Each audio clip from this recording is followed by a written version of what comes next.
آپ کی خدمت میں دوبارہ حاضر ہیں اور ہمارے ساتھ موجود ہیں وجد الاسلام مولانا مرزا عسکری صاحب کویت سے۔ قبلہ ایک مرتبہ پھر آپ کی خدمت میں پرسہ پیش کریں گے اور آپ کی خدمت میں سلام عرض کریں گے۔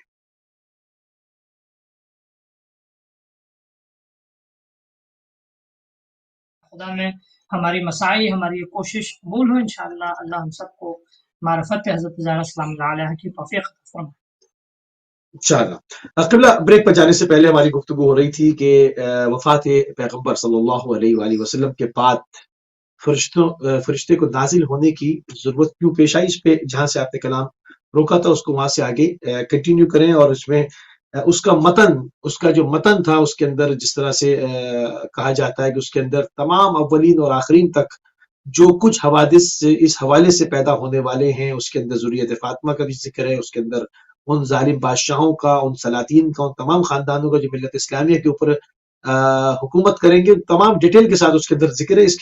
اس حوالے سے اس کے اوپر کچھ کہیں کہ حدیث معصومین اس کے اوپر کیا کچھ اس کے ذریعے سے بات واضح ہوئی ہے۔ دیکھیں، روایات میں جو صحیفہ فاطمیہ کے حوالے سے جو باتیں ہیں کہ محتوا یعنی صحیفہ فاطمیہ سلام اللہ علیہ میں، اس مصحف فاطمہ سلام اللہ علیہ میں کیا چیزیں ہیں، تو ان کو جو کیٹیگرائز کیا ہے اور ان کی جو تقسیم بندی کی ہے، ان مطالب کی جو مطالب صحیفہ فاطمیہ میں موجود ہیں، تو ان کو اس طرح بیان کیا ہے کہ سب سے پہلے تو صحیفہ فاطمیہ میں گویا رسول اکرم صلی اللہ علیہ وآلہ وسلم سے متعلق خبریں تھیں، یعنی گویا جناب جبرائیل جو نازل ہوتے تھے تو وہ رسول خدا صلی اللہ علیہ وآلہ وسلم کی شان و منزلت، آپ کی عظمت اور کیا نام ہے، کس حال میں ہے، کن حالات سے آپ گزر رہے ہیں، تو یہ بیان گویا سبب ہوتا تھا کہ شہزادی کے دل کو سکون ملے اور شہزادی کو مزید راحت حاصل ہو۔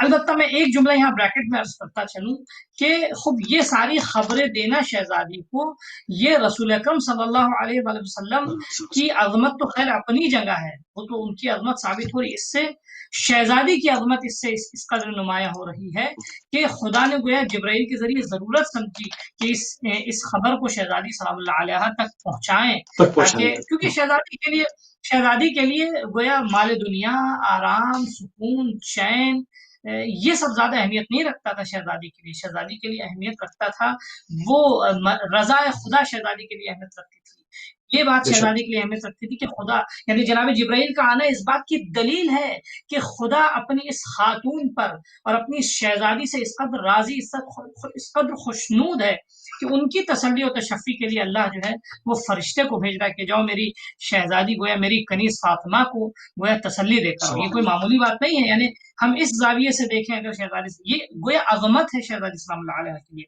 تو یہ خبریں آ کر دینا۔ اس کے بعد جو ہے جناب جبرائیل جو ہے شہزادی سلام اللہ علیہ کو آ کے خبریں دیتے، علم ما کان وما یکون، یعنی جناب آدم سے لے کر اور قیامت تک اور قیامت کے بعد تک جو بھی اس کائنات اور جناب آدم سے پہلے تک، وما کان وما یکون کا مطلب یہ کہ جناب آدم سے قبل تک جو کچھ بھی حقائق کائنات میں موجود تھے، خدا اس کا علم، اس کی معرفت، یہ جو ہے جناب جبرائیل کے ذریعے مولا کائنات شہزادی سلام اللہ علیہ تک منتقل کرتا تھا، اور شہزادی اس کا املا کرتی تھی۔ یہ بھی اس بات کی ایک دلیل ہے کہ گویا سلسلہ پیغام الہی تھی شہزادی سلام اللہ علیہ اپنے بابا کے بعد مولا کائنات تک کے لیے، اور یہ بھی اس بات کی دلیل ہے کہ آپ کی منزلت، آپ کی عظمت بالکل مولا کائنات سے مساوی تھی، کوئی فرق نہ تھا، اس لیے اللہ نے ان کو وسیلہ بنایا مولا کائنات کے لیے، اور مولا کائنات نے گویا املا کر کے اس کو تحریر کیا، اور بعد تک کے ائمہ تک یہ گویا یہ حقیقت محفوظ رہی، اور اس کی تائید امام زمانہ۔ یعنی آپ یہ کہنا چاہ رہے ہیں کہ جو مصحف فاطمہ ہے وہ منتقل ہوتا رہا ایک امام کے بعد دوسرے امام تک، ائمہ کے پاس، اور اس وقت حضرت مولانا بقیت اللہ روحی و ارواحنا الفداء کے پاس موجود ہے۔ بالکل ایک امام سے دوسرے امام تک منتقل ہو۔ یہ جو جملہ ہے کہ یعنی لی فی ابنت رسول اللہ اسوۃ حسنہ یا جدتنا حجت علینا، امام عسکری علیہ السلام کی روایت ہے کہ نحن حجج اللہ علی الخلق، ہم اللہ کی حجت ہیں اس کائنات پر، لیکن ہماری جدہ جو ہے ہم پر حجت ہے، ہمارے لیے دلیل ہے۔ کس معنی میں حجت ہے؟ حجت کا مطلب یعنی کوئی معمولی بات نہیں ہے، حجت کا مطلب یعنی ہم روز محشر اسی کی سیرت کو لے کے جائیں گے اللہ کی بارگاہ میں، بالکل ٹھیک. کہ ہم نے جو اچھا حجت کیا تک کیا یعنی سند دلیل. جی صحیح. اچھا کیا تو اب سید میں الملائکہ جی ہاں جناب میں جبریل ایک علیہ بات اب السلام کرتا جو ہے چلوں وہ جی جی فرمائیے. میں ایک بات مکمل کرتا چلوں. تو علم ما کان و ما یکون یہ سارا سب کچھ اس کتاب میں تھا. حتیٰ ایک جملہ اور کرتا چلوں، ذریت فاطمہ میں جو کچھ بھی آلام و مصائب اور جو کچھ بھی کیا نام ہے گویا خوشیوں کے لمحات یا درد و رنج کے لمحات حضرت حجت کے ظہور تک کے جو کچھ بھی آنے والے یہ اس مصحف میں موجود تھے اور جناب جبرائیل ان کو بتاتے تھے. جی فرمائیے، آپ کے کوشچن رہ گیا تھا. بالکل. اچھا سید الملائکہ کیا ایک مرتبہ تشریف لائے ہیں یا بار بار آتے رہے ہیں بعد پیغمبر؟ کیونکہ شہزادی کی دلجوئی فرماتے ہیں، کلام الہی لے کر آتے ہیں، تمام چیزیں ہیں، تو اس میں کچھ ان کی آنے کی تعداد کے بارے میں علم ہو سکتا ہے یا صرف متعدد کا لفظ آتا ہے کہ آتے رہے؟ روایت کا جملہ مستقل آتے رہے بار بار. چھٹے امام کی روایت کے مطابق گویا 75 دن تک، بعض روایتوں کے مطابق 75 دن پہ شہزادی کی شہادت ہوئی ہے. تو جب تک آپ واہ. اس دنیا سے نہیں گئی ہیں اس وقت تک مسلسل جناب جبرائیل ہر روز آتے تھے اور دلجوئی کرتے تھے، ہر روز آتے تھے. البتہ ایک چیز میں عرض کرتا چلوں، یہاں یہ تھوڑا سا فہم کا موضوع ہے، سمجھنے کا موضوع ہے. یہ ضروری نہیں ہے کہ جناب جبرائیل جس آن بیان کر رہے ہوں اسی آن گویا شہزادی املا کر رہی ہوں مولا کائنات کو اور مولا کائنات لکھ رہے ہوں، ایسا ہرگز نہیں ہے. نہیں، بلکہ شہزادی کو بیان کر کے جاتے تھے، بعد میں شہزادی لکھتے تھے، شہزادی املا کرتی تھی اور مولا کائنات لکھتے تھے. یعنی وہ محفوظات جو فرشتے سے شہزادی کو حاصل ہوتے تھے ان محفوظات کو مولا کائنات سلام اللہ علیہ کے حوالے کرتی تھی. گویا علم ولایت ہے، یہ علم ولایت ہے کہ ایک ولی اچھا خدا دوسرے ولی خدا تک. یہ جو انفارمیشن تھی یہ رسول خدا صلی اللہ علیہ وآلہ وسلم کی زندگی میں بھی آ سکتی تھی، اس میں کوئی وہ حرج نہیں تھا کہ وہ رسول اللہ سے بھی کہہ سکتے تھے کہ یہ آپ جناب فاطمہ سلام اللہ علیہ کے دل کی ڈھارس کے لیے جو آپ کے بعد ان کے اوپر مصائب نازل ہوں گے یا بیان کر دیں. کیا بعد رسالت رسول اللہ صلی اللہ علیہ وآلہ وسلم کی زندگی کے بعد ان تمام چیزوں کا اس طرح سے شہزادی کے اوپر نازل ہونا کیا یہ ایک علیحدہ سے شہزادی کی عظمت و منزلت کو ظاہر کرنے کے لیے نہیں تھا؟ دیکھیے یہ تو اللہ کا اعجاز ہے کہ خدا نے ہر وہ ممکن پہلو کا لحاظ کیا کہ جو قرآن میں تحریف کا باب نہ کھولے. اگر صحیح. بالفرض اگر ہم یہ باب کھل جاتا روایات میں ایک احتمال اس کا بتا رہا ہوں، جی اگر یہ جی باب کھل جی جاتا کہ رسول خدا صلی اللہ علیہ وآلہ وسلم کے علاوہ بھی دوسرے لوگوں پہ جناب جبرائیل آئے ہیں، چاہے وہ شہزادی زہرا ہو یا مولا کائنات ہو رسول خدا کی حیات میں، تو پھر بہت سے لوگ یعنی پھر اپنے لیے ایک نیا باب کھولتے تھے کہ جبرائیل ہمارے پاس بھی آئے تھے، ہمارے پاس بھی آئے تھے، ہمارے پاس بھی آئے تھے. تو گویا ہر طرح کا سدباب کیا اللہ نے کہ کسی کو بھی کلیم کا موقع نہ ملے. اچھا ایک دوسرا اس کا پہلو یہ کہ بعض علوم کو مخفی رکھنا تھا، اس لیے رسالت مآب کے بعد اس کلام کو نازل کیا، ورنہ یہ قرآن ہو جاتا اور یہ پبلک ہو جاتا. نہیں اس کو الگ. ہاں اور دیکھیے اور ایک چیز دیکھیے، رسول اکرم صلی اللہ علیہ وآلہ وسلم نے گویا دین تو مکمل لوگوں تک پہنچایا، لیکن بہت سارے حقائق جو ہیں وہ خاص اپنے اولیاء کو بتایا تاکہ وہ آہستہ وقتاً فوقتاً.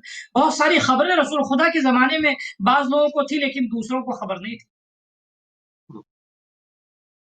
جناب حذیفہ کے لیے کیا ملتا ہے؟ رازدار تھے رسول خدا کے. رازدار کا مطلب کیا؟ یعنی کیا رسول خدا کا کوئی پرسنل جو ہے رسول خدا کی کوئی سیکرٹ تھی جو ان کو معلوم تھی دوسروں کو نہیں بتانا چاہ رہے تھے؟ نہیں، ان کو جو ہے تمام منافقوں کے نام معلوم تھے لیکن رسول خدا نے حکم دیا تھا کہ وہ نہ بتائیں.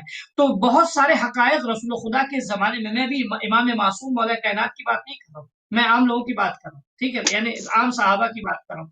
خوب ایسے تھے جن کے بارے میں جن کو بہت سارے حقائق معلوم تھے لیکن دوسرے صحابہ کو دوسرے مسلمانوں کو نہیں معلوم. تو اس رسول کے خدا اندر بھی صلی اللہ ایمان علیہ کی وسلم ایمان کے حساب تو سے بہت بھی سارے حقائق درجات ہیں. جی درجات کے حساب بہت سارے حقائق رسول خدا صلی اللہ علیہ وسلم نے گویا خاص مخصوص جو ہے وہ گویا اہل بیت کو تعلیم دی. اور دوسرے یہ کہ جناب فاطمہ سلام اللہ علیہ پہ جناب جبرائیل کا مستقل نازل ہونا، ٹھیک ہے، خوب یہ ان کی شخصیت، ان کی عظمت کا شرف. اور حدیث کا مفہوم کیا ہے کہ فرشتہ آ کر آپ کو تسلی دیتا تھا. اللہ کیوں آپ جانتے ہیں؟ کیونکہ رسول خدا نے تو بارہا اپنی زندگی میں تسلی دی ہے. اب آپ سوچیں، اب یہ مصائب کا بھی پہلو آ جاتا ہے، فرشتہ آ کے تسلی کیوں دے رہا ہے؟ کیونکہ رسول خدا کے زمانے میں ابھی ایسے مصائب نہیں آئے شہزادی کی زندگی میں. یعنی ہم اس مصائب کی کیفیت کو سمجھ نہیں سکتے، اس کے درد کی شدت کو ہم سمجھ نہیں سکتے کہ جو شہزادی جس کے گھر میں سرور کائنات، نبی اعظم کائنات، منتخب کائنات اور ناموس کائنات جس کے دروازے پہ آ کے سلام کرے، اس کے دروازے پہ آ کے لوگ ظلم کریں، سب بھول جائیں، آنکھیں پھیر لیں. اب یہ اتنا بڑا ظلم، شاید ہم اس کی اہمیت کو، اس کی عظمت کو، اس کی شدت کو ہم درک بھی نہ کر سکیں، ہم شاید اس کو محسوس نہ کر سکیں. یہ شہزادی ہی جانتے ہیں، شہزادی کو خبر اس بات کی ہے، یا اولیاء خدا اس کو محسوس کر سکتے ہیں، مولا کائنات محسوس کر سکتے ہیں، ہر ایک نہیں محسوس. اس قدر درد و رنج تھا. میں نے آپ کی خدمت میں عرض کیا کہ یہ جو ہے جوانی کا، وہ بیوی میں 18 تو سال مرثیے کا جو متن ہے اس سے ظاہر ہے کہ بابا آپ کے بعد مجھ پر وہ مصائب نازل ہوئے ہیں کہ وہ اگر روشن ترین دنوں پر پڑھتے تو وہ تاریک ترین راتوں میں تبدیل ہو جاتے ہیں. صبح علیہ مصائب نہ جی ہاں وہ خود بالکل. اگر اس کے اوپر انسان دقیق غور کرے تو ظاہر ہو رہا ہے وہ سب چیزیں. نہیں، اب آپ محسوس کریں ان حالات کے پیش نظر جناب جبرائیل کا تسلی دینا، یعنی جناب جبرائیل خود شہزادی مولا کائنات بھی تسلی، یعنی مولا کائنات شریک قیام ہے فاطمہ کی. شہزادی کے قیام میں شہزادی کو تکلیف یہ تھی کہ جس دروازے پر رسول سلام کرتے تھے، جس کی صداقت کی اور جس کی عظمت کی اور سچائی کی رسول نے گواہی دی، وہ آ کے اپنا کوئی مدعا، اپنا کوئی مطالبہ پیش کرے، اس کو لوگ ٹھکرا دیں. یہ درد پرسنل ہے. میں پھر یہاں کروں گا، مسلمانوں کے لیے غور کرنے کی بات ہے. شہزادی اپنی پرسنل پراپرٹی کے لیے نہیں رو رہی تھی.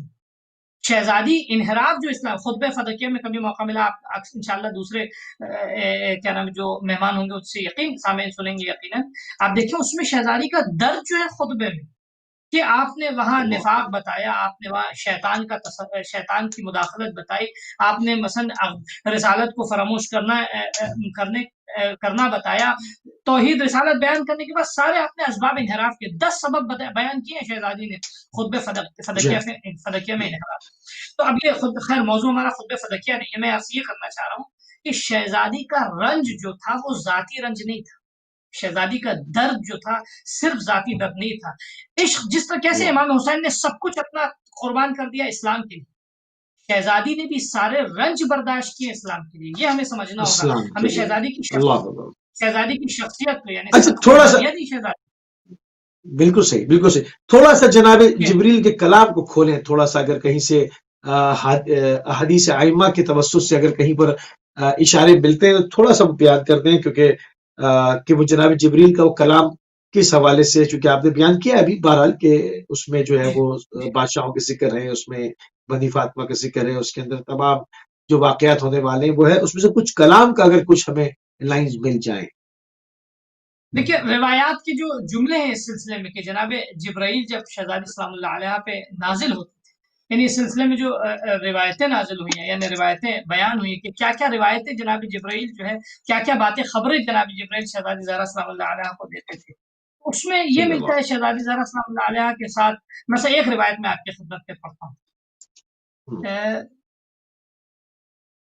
کہ جس میں کیا جناب جبرائیل یعنی کیا کیا باتیں جو ہے جناب شہزادی زہرا سلام اللہ علیہ سے خطاب کرتے تھے. تو اس میں آپ جناب محسن کی شہادت اور جناب کیا نام ہے یعنی شہزادی کے اوپر جو رنج و مصائب آئے اس کی تعزیت و تسلی، اس کے بعد ایک ایک کر کے کربلا کے واقعات، شام کے واقعات، کوفے کے واقعات، پھر اس کے بعد تمام ائمہ علیہ الصلوۃ والسلام کو یکے بعد دیگر جو شہید کیا جائے گا ان واقعات کو، ان تمام واقعات کو یکے بعد دیگر جناب جبرائیل جو ہے وہ شہزادی زہرا سلام اللہ علیہ کے لیے فرماتے تھے اور بیان کرتے تھے. اور شہزادی گویا بعض روایت کے وفق یہ جو میں نے ابھی عرض کیا آپ کی خدمت میں کہ شہزادی گریے کے سبب جو آپ کی پیشانی سر میں درد ہونے لگتا تھا، پٹی باندھ لیتی تھی، آنکھیں آپ کی سرخ ہو جاتی تھی، وہ انہی سب باتوں کو سن کے سرخ ہوتی.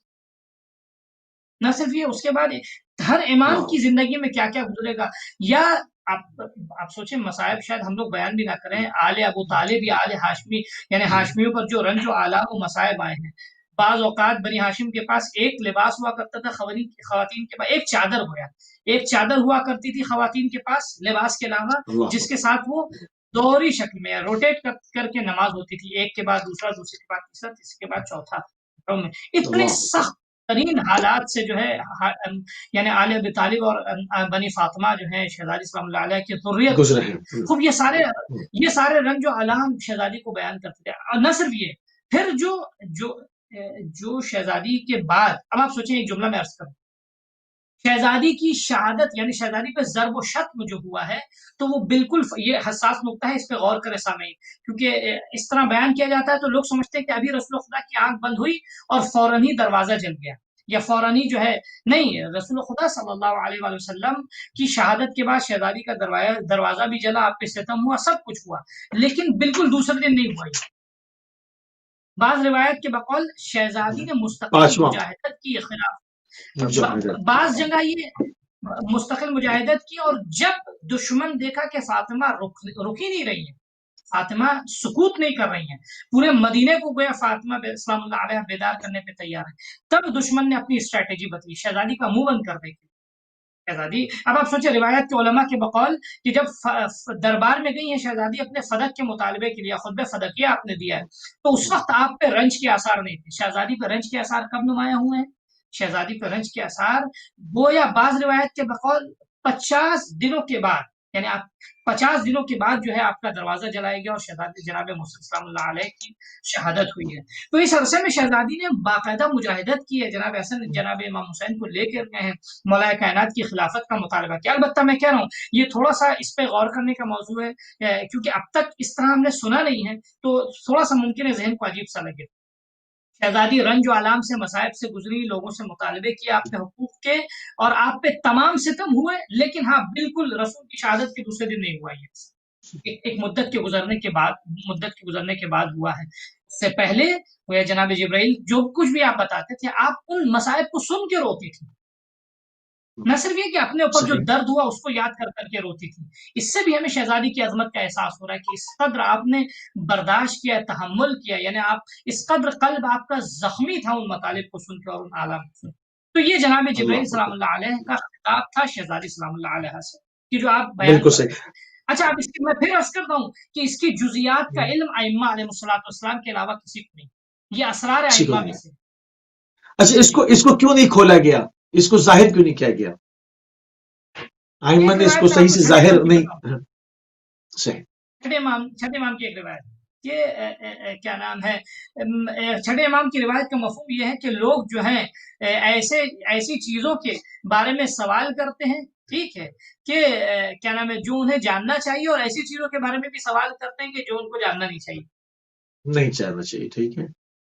یعنی کچھ اسرار، دیکھیے ایک چیز ہے، ائمہ نے، کیونکہ اس میں بعض چیزیں خبرهای غیبی ہیں، بعض خبریں جو ہیں خبرهای غیبی اور ہر فرد سے متعلق، یعنی افراد اشخاص سے متعلق ہے.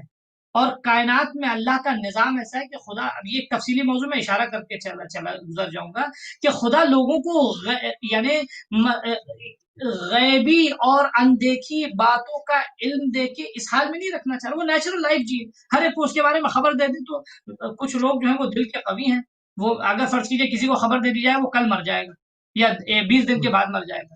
کچھ لوگ تو ہے مثلا کیا نام ہے، وہ دل کے قوی ہیں، اس مضبوط کو ہے، نہیں برداشت کر پائے. یعنی نہیں برداشت. نظام درہم ہوگا کائنات، یہ اسرار عالم ہے.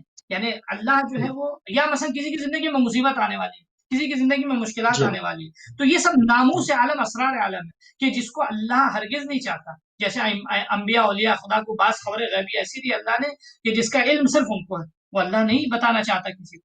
بعض علم اللہ نے تو صرف آگے اپنی نہیں، ذات سے مخصوص رکھا. وہ جیسے بالکل مثال صحیح، کے طور پہ 2-3 چیزیں ہیں کہ جو مخصوص ہے ذات خدا سے، اس کا علم. موت کب کس کو آنی ہے، اس کا علم مخصوص ہے ذات خدا سے. مخصوص ہے. ظہور کب ہونا ہے، اس کا علم مخصوص ہے خدا سے، خدا کسی دوسرے کو نہیں بتاتا. اور بہت سے ایسے حقائق ایسے ہیں جو علم اللہ نے حتیٰ انبیاء کو نہیں بتایا. ٹھیک ہے، تو وہ بھی اللہ کی مسئلہ ہے، تو اس کی ٹھیک وجوہات ہے، ہیں. بالکل تو بالکل قبلہ. ائمہ نے اس لیے اس کو پوشیدہ رکھا. بالکل جی جاتے جاتے اس کو کہ کہا مصحف فاطمہ کو عموماً لوگ یہ کہتے ہیں کہ یہ اس کو ایک قرآن بنا کے پیش کرتے ہیں، کہ یہ شیعہ جو ہے وہ اس کو بحیثیت قرآن کی مانتے ہیں. اس کو تھوڑا سا کلیئر کر دیں کیونکہ آج ہمارا موضوع بھی مصحف فاطمہ ہے، تو اس کو بالکل جو ہے وہ اس کے اوپر ہمارا دو ٹوک جو موقف ہے وہ پیش ہونا چاہیے. یہ بہت اچھا سوال کیا آپ نے آخر میں، اختتام اس پہ، تو بہت اچھی بات ہے کہ مصحف فاطمہ ہم شیعوں کے تمام شیعہ بزرگ اور خود علماء کے اعتقاد کے مطابق متفق علیہ فیصلہ یہ ہے کہ مصحف فاطمہ قرآن نہیں ہے۔ مصحف، بعض لوگوں نے قرآن الزام نہیں۔ لگایا کہ شیعہ جو شیعہ کہتے ہیں کہ ان کا قرآن دوسرا ہے، وہ ان کے اماموں کے پاس سے امام لے کر آئیں گے۔ ہرگز مصحف فاطمہ قرآن نہیں ہے، اور کوئی بھی امام کوئی دوسرا ایسا قرآن نہیں لے کر آئے گا کہ جو رسول اکرم صلی اللہ علیہ وآلہ وسلم کے قرآن کے خلاف کوئی دوسرا قرآن ہو۔ نہ کوئی اس میں ایک حرف ہوگا بالکل آیت کا اضافہ، نہ ایک حرف کم ہوگا۔ وہی من عند قرآن جو رسول اللہ پہ نازل ہوا، جو مسلمانوں کے پاس ہے، وہی ہر امام اور کے زمانے میں تھا، اور امام زمانہ بھی لے کر آئیں گے۔ مصحف فاطمہ بھی قرآن نہیں ہے، بلکہ یہ وہ کلام ہے۔ جیسے رسول خدا کی زندگی میں بہت ساری حدیثیں ایسی تھیں کہ جو رسول کا کلام تھا، لیکن کلام حدیث قدسی کلام خدا ہے لیکن قرآن نہیں ہے۔ اسی طرح مصحف قرآن نہیں، فاطمہ کو بھی علماء نے کہا کہ یہ حدیث قدسی ہے لیکن قرآن نہیں ہے۔ قرآن حبشیوں کا نہیں، موقف بالکل ٹھیک، بالکل واضح ہے۔ ہمارے پاس واضح ہے۔ موجودہ قرآن جو مسلمانوں کے پاس ہے، اس قرآن کے علاوہ کوئی دوسرا قرآن نہیں ہے۔ ہمارے پاس وہی قرآن ہے کہ جو اللہ نے نازل کیا رسول خدا کے پاس، رسول خدا کی ذات پر، اور یہ قرآن جو ہے آپ کی خدمت میں عرض کریں مسلمانوں کے درمیان آئے ہیں۔ مصحف فاطمہ قرآن نہیں ہے۔ بالکل ٹھیک۔ بہت شکر گزار ہے قبلہ، آپ کے نہایت مشکور ہیں اور نہایت ممنون ہیں، آپ نے اب تک قیمتی ٹائم اہل بیت ٹی وی کو دی، جزاک اللہ۔